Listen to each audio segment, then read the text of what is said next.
Okay, so let's look at our trig functions, and this time we're going to be looking at our trig functions to solve for a missing side. What's going on? It's taking forever. Okay, so when we are looking at this, I'm going to share my screen. So we're going to be using SOHCAHTOA, and we're going to be given a problem to solve for a missing side. Share my right here. Okay. So one of the things I do want to point out, this kind of talks through, but ultimately when I'm given a right triangle, there's going to be a side that I'm looking for. It's either going to be marked with an X, or they're going to tell me the segment I'm looking for. They're going to have an angle that's going to be marked with a measurement as far as like how many degrees it is. And then there's going to be a side that they give us, right? They have to give us at least one side, and they have to give us, since there's 3 pieces of information, there's going to be something that I'm looking for, something that I'm given, and something else that I'm given. Okay. So we have to be given 2 of the 3 things. So just like Pythagorean theorem, we needed 2 sides to find the third side. In order to use our trig functions, we need, in order to find a side, we need an angle and one side, and then we can find the other side. Now, this needs to be an angle, and it's going to be something that's going to be marked with degrees. So when we are looking at this, that SOHCAHTOA, once I identify the side I'm looking for as the opposite, adjacent, or hypotenuse, and then the side that I'm given as the opposite, adjacent, or hypotenuse, that'll kind of help me determine which trig function to use. Okay, so let's look at some examples once, and then we'll set up our equation. I do encourage you to make sure you at least at the very minimum write down the equation that you are solving. Okay, so for these two, I'm going to show you all of my work. So notice they gave me an angle, it's 15 degrees. They gave me this side, 10.2, it's opposite. So I'm just going to label opposite. And then they told me they wanted the measurement of BC. So I'm going to put an X here, and that is my adjacent leg. Okay, notice it's not the hypotenuse. So I have an O and an A. I'm just going to write this. SOHCAHTOA. I'm writing it again. So SOHCAHTOA. So O and A, this is O and H, A and H, O and A. That means the tangent. So this is what I need you to write down. The tangent of our angle, which happens to be 15 degrees, equals the opposite side, which is 10.2, over the adjacent side, which is X. At the very minimum, you should be writing that out for your problems. Okay. Let's set up just another one before we come back and solve these. So when I'm looking at this next one, I see that I have the 63 degrees. So there's my theta, there's my angle. I'm looking for QP. QP, I'm going to put an X right here, and QP is adjacent. So that's A. So A's it's either going to be cosine or tangent. Then I'm going to determine this side. Well, this side is my hypotenuse. Okay, that's my H value. So I can see A and H. That's cosine. So let's write this equation out. Cosine of 63 degrees, the angle in question, equals now the ratio. So this is going to give me some decimal in the calculator. And this fraction would also give me a decimal. We want them to be the same. So we're going to try and figure out which X value would make, when I divide it by 12.9, gives me the same decimal as cosine of 63 degrees. So let's just go over how to kind of solve these. When I'm looking at solving them, the easiest way I think to do is to think of it like solving a proportion. Okay.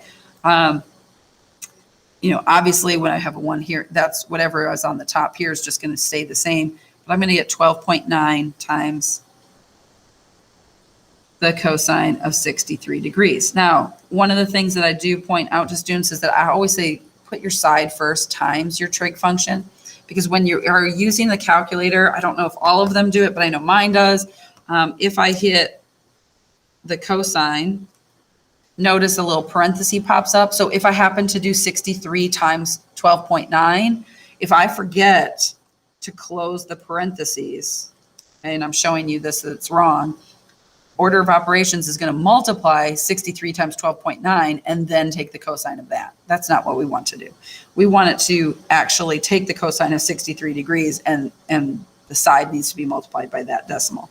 So if you can save yourself a little bit of time by just saying, hey, let's put 12.9 first and times the cosine of 63. Or just remember to close the parentheses, but a lot of times I see students forgetting to do that. Okay, so I get 5.856. We're rounding to the nearest hundredth, so I'm looking at that 6 and it tells me I need to round that 5 up. So x equals 5.86 rounded. One of the things that you have to be careful, especially in my classroom, because I have pre-calculus students that sometimes use the calculators as well, is make sure that you're in degree mode, right? This is a degree symbol instead of a radian mode, which is something that we use often in pre-calculus as well. So the mode of your calculator, when I hit mode, I want to see DEG for degree, not rad for radian, okay? So this is actually my second time doing the video because I forgot to do that. And so let's look at this other one. This one's set up a little bit differently. I'm going to show you all of my work. When I look at this, if I put a 1 underneath here and I cross multiply to solve my proportion, I get x times the tangent of 15 degrees equals 10.2 times 1, which is 10.2. Okay. I can't really put this into the calculator just yet because I need to get x by itself. And to do that, I need to divide. Okay, so notice they do look a little bit different. When x is on the top of my proportion, it's, I just really cross multiply those things here. But when x is on the bottom, what ends up happening is they kind of switch places. Ultimately, that's what happens. Okay, so this is the result of the cross multiplying, and then we divide. So I just want you to be aware of that. Let's go ahead and this, and let me go ahead and divide. So 10.2 divided by the tangent of 15 degrees. And I get 38.066, so that's going to round to 38.07. Okay, so what we should do is let's set up couple others here. So if we're looking at, and at the very minimum, again, I want you to have this written down so that you can kind of see, so we can figure out if you're making a mistake where it is. So here's my angle. I'm just marking that 51 degrees. I notice they gave me the opposite side and I'm looking for DF, and that's the hypotenuse. Okay, so O and H, that means if I set this up, the sine of 51 degrees equals opposite over hypotenuse. Okay, again, this one's just kind of like this. So I'm going to now say x is 17 divided by the sine of 51. All right, you need a calculator. Hopefully you're good with that one. Let's set up this other one. If you happen to be doing something on paper and you don't have a calculator, if you can get to this point where it's set up like here, then at least it's just typing it in, and that's pretty quick. So here's my angle. I see that they gave me the hypotenuse. I'm looking for ST. ST is not, it's adjacent. Okay. And so adjacent and hypotenuse, that's cosine. Cosine of 42 degrees equals adjacent over hypotenuse. Okay. It is important you set this proportion up correctly, and so then I know x is going to be 9.5 times the cosine of 42 degrees. Okay. And so then I can click in my calculator and get those answers. Let's see what we have here. Let's do one more on the back because I think we've got some other ones. You can always look back at some of these. This one is just really going to make you do it twice. It's like 2 problems in one. But I like the word problems because we don't have a picture, and ideally drawing a picture would be helpful. So we have a flagpole that stands in the middle of a flat level field 50 feet away from the base. The surveyor measures the angle to the top of the flagpole. So here's my flagpole. Okay. 50 feet away. Here's the little person standing, okay? And they measure the angle. So this is 50 feet. And to the very top, oops, okay, there's my angle. And they said the angle is 48 degrees. So their question is, how tall is this flagpole? So we're trying to figure out this part. Well, notice this is the opposite. This is the adjacent leg. My flag is looking almost like a right angle, so I better fix that. There, it'll say it was an American flag.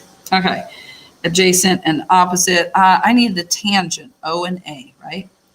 So tangent of 48 degrees equals the opposite, which is what I'm looking for, over 50. And then in my calculator, I would type in 50 times the tangent of 48. And let's figure out how tall this one is. So 50 times tangent 48, I get 55.53 feet. Okay. It didn't tell me to round to the nearest like foot or anything else, so we're just going to be a little bit more precise. All right, so that is what we want to try and do as far as practicing, making sure you're setting it up. I encourage you to write down, at least at the very minimum, this equation. Visual sometimes helps for when you're typing that into the calculator. Okay, so if you have questions on the practice, please ask or email.